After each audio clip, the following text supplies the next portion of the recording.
Have you ever seen someone try to kick a lion out of his own den because they thought he was a stray cat? That's exactly what's happening right now. Picture this, the most expensive ballroom in the country, filled with people who spend more on a watch than most do on a house. And right in the middle of it stands Jin-woo Kang, looking like he just rolled out of bed in a faded grey hoodie. To Soyeon and David, he's just an eyesore. A piece of trash that needs to be swept away. Soyeon is literally screaming, her face contorted with a nasty smirk, as she demands the guards drag him out. She thinks this is her moment of triumph. She thinks she's finally putting this imposter in his place. But here's the thing about power, real power doesn't need a fancy suit. The elite security team rushes in, their boots thudding against the marble floor. The crowd holds its breath, expecting a violent removal. But then, something happens that chills the blood of every billionaire in the room. The guards stop. They don't grab him. They don't even touch him. Instead, in one perfectly synchronized motion, they drop to one knee. Can you believe the look on Soyeon's face? Her jaw literally hits the floor. These are the most elite guards in the nation, men who answer only to the highest authority, and they are bowing to a guy in a hoodie. Jin-woo doesn't even move. He just stands there with his hands in his pockets, looking down at them with those cold, sharp eyes. It's like he knew this was coming. He's not a guest, he's the reason they're all here. The silence in the ballroom is so thick you could cut it with a knife. David Kang is frozen, his arrogant sneer replaced by a mask of pure terror. And just when you think it can't get any crazier, the doors swing open. Manager Han enters, and the atmosphere shifts. The king has finally arrived, and the pawns are about to realize they've been playing the wrong game. Stay tuned, because the real chaos is just beginning. The silence in the grand Shinhwa ballroom is so thick you could cut it with a knife. Can you believe the audacity of this moment? David Kang is standing there, his face twisting into something truly ugly, a mix of pure confusion and rising fury. He's looking at his elite security detail, the men he pays 6 figures to be his personal attack dogs, and they're kneeling. Before Jin-woo? A guy wearing a faded grey hoodie and scuffed sneakers? David is absolutely losing his mind. He starts screaming at the top of his lungs, his voice cracking with desperation. Get up! I said get up, you useless trash! I'm the one who signs your checks. But here's the thing, they won't move. Not an inch. It's like Jin-woo has some invisible gravity, an aura of absolute command that's pinning these professional soldiers to the marble floor. And Soyeon? She's trembling with a rage she can barely contain.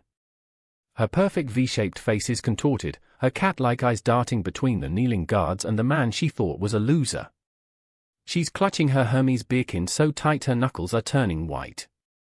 She's terrified, but she won't admit it. She's looking at Jin-woo like he's a ghost that's come back to haunt her perfect life.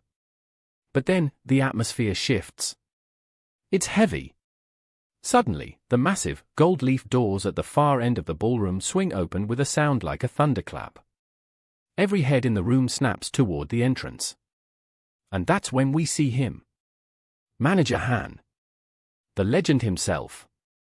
If you know the Shinhwa hierarchy, you know Han is the definition of untouchable. He steps into the light, his salt and pepper hair perfectly styled, his rimless glasses catching the glare of the massive crystal chandeliers. He's wearing those signature white gloves, and in his hands, he's clutching a small, ornate velvet box. The crowd doesn't just move for him, they practically dive out of the way. It's like the parting of the Red Sea. The wealthy socialites are whispering, their voices a frantic buzz. Is that Manager Han? Why is he here? Han doesn't say a word. He just marches forward with that calm, inscrutable expression. Director David Kang tries to intercept him, thinking he's finally got the backup he needs to crush this hooded intruder. He starts rambling, pointing a finger at Jin-woo. But get this, Han doesn't even blink. He walks right past the director like he's a piece of furniture. He ignores Soyeon's desperate gaze entirely. He doesn't give the elite of the city a single glance. He stops exactly 3 paces in front of Jin-woo Kang. The world seems to stop spinning. The contrast is insane. The most powerful manager in the country, dressed in a flawless suit, standing before a man in worn-out cargo pants. And then, Han does something that makes everyone's heart stop. He bows. A perfect, 90-degree bow. He ignores the executives, he ignores the guards, he ignores the cameras. His eyes are fixed on the man in the messy wolf cut. And you just know, everything is about to change. Manager Han is standing right there, ignoring the powerful director of Shinhwa like his just background noise. Can you believe the audacity? Soyeon, ever the opportunist, thinks she can turn this around. She steps forward, flashing that fake model smile of hers, and tries to warn the manager Han. She actually tells him that Jin-woo is a dangerous intruder. She's basically begging for attention at this point. But manager Han? He doesn't even blink.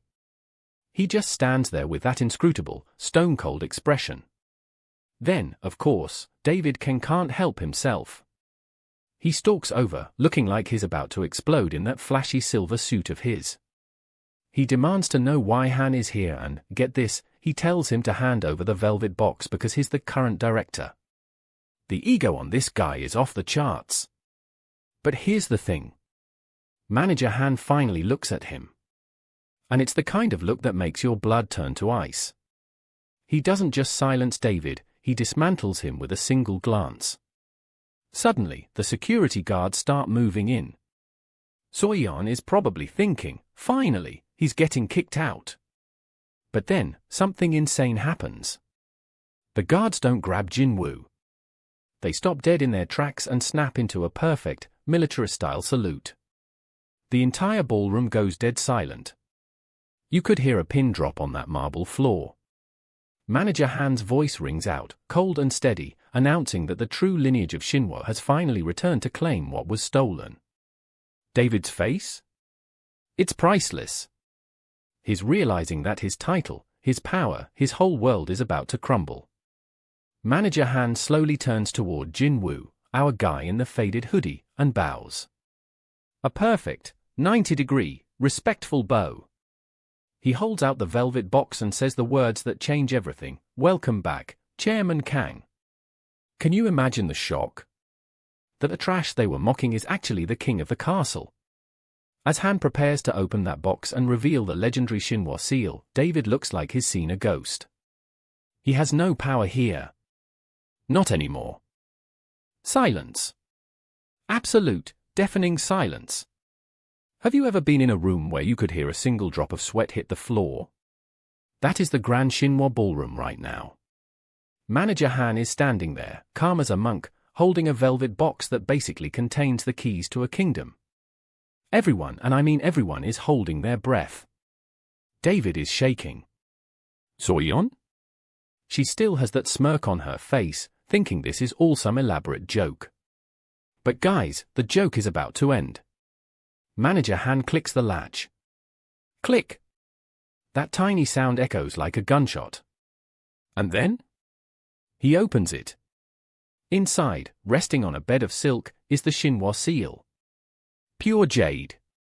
Carved gold. It is not just jewelry, it is the ultimate symbol of power over billions in assets. When the light from those massive crystal chandeliers hits the seal, the whole room glows green and gold. It is beautiful. It is terrifying. And it is meant for one person. Can you imagine the confusion? You have got all these elites in their multi-thousand-dollar outfits, and who is this thing for? Some guy in a faded grey hoodie and scuffed sneakers? Soyeon's eyes go wide. I am talking seeing a ghost wide. Her Hermes bag? The one she was flaunting like a trophy? It slips right out of her hand and hits the marble floor with a heavy thud. She is hyperventilating. She is looking at Jin-woo, the vagrant she just tried to kick out, and the reality is finally sinking in. The person she treated like trash is actually the king of the mountain. Manager Han does not even look at her. He does not look at David. His focus is entirely on Jin-woo. He steps forward, his white gloves pristine against the dark velvet. This is the moment we have all been waiting for. The reveal that changes everything. Manager Han clears his throat, and his voice carries through the hall like thunder. Welcome back, Chairman Kang. The guests? They are practically vibrating with shock. Chairman Kang? The heir who disappeared? The man everyone thought was a myth? He is standing right there, looking tired and unassuming in his cargo pants. It is the ultimate power move. No suit. No crown. Just raw, undisputed authority. And then, to top it all off, Manager Han does the unthinkable. He does not just hand over the seal. He begins to sink into a deep, formal 90-degree bow toward Jin-woo. This is it, guys. The hierarchy has been shattered. Silence. Absolute, suffocating silence. Can you even imagine the tension in this room right now? Everyone, the billionaires, the socialites, the snakes, they're all frozen. Because right in front of them, Manager Han, the man who basically runs the Shinhwa group behind the scenes, is bowing. And he's not just nodding. He is in a full, 90-degree respectful bow. But here's the kicker, he's bowing to Jin-woo. The guy in the scruffy hoodie. Soyeon's jaw is practically on the floor. She's looking at Jin-woo like he's some kind of glitch in the Matrix. She screams, Manager Han, what are you doing? That's just a loser. A vagrant. But Manager Han doesn't even look at her. His eyes are fixed on the floor, his hands trembling slightly as he holds out the Shinhwa Seal. This is it, guys. The moment we've all been waiting for. For the first time, Jin-woo finally takes his hands out of his pockets. Do you see the way the air shifts? It's like the temperature in the ballroom just dropped 10 degrees. He reaches out, his fingers brushing against the cold gold of the seal. As he takes it, he stands tall, and suddenly, that oversized hoodie doesn't look like rags anymore. It looks like a cape. He looks down at Soyeon and David, and his eyes? They aren't tired anymore. They're sharp. They're lethal. David is shaking, his new money arrogance completely evaporating as he realizes he just tried to kick out the king. Then, Manager Han speaks. His voice isn't a whisper, it's a thunderclap that echoes off the gold-leafed ceilings. The wait is over, he says. Welcome back, Chairman Kang. Soyeon collapses. She actually falls to her knees, her designer dress hitting the marble as her whole world shatters. She thought she was marrying into the throne, but she just insulted the man who owns it. And Jin-woo? He doesn't even look satisfied. He just looks ready. The real game is only just beginning, and God help anyone who stands in his way. You won't believe the look on his face as he turns to the crowd. It's over for them.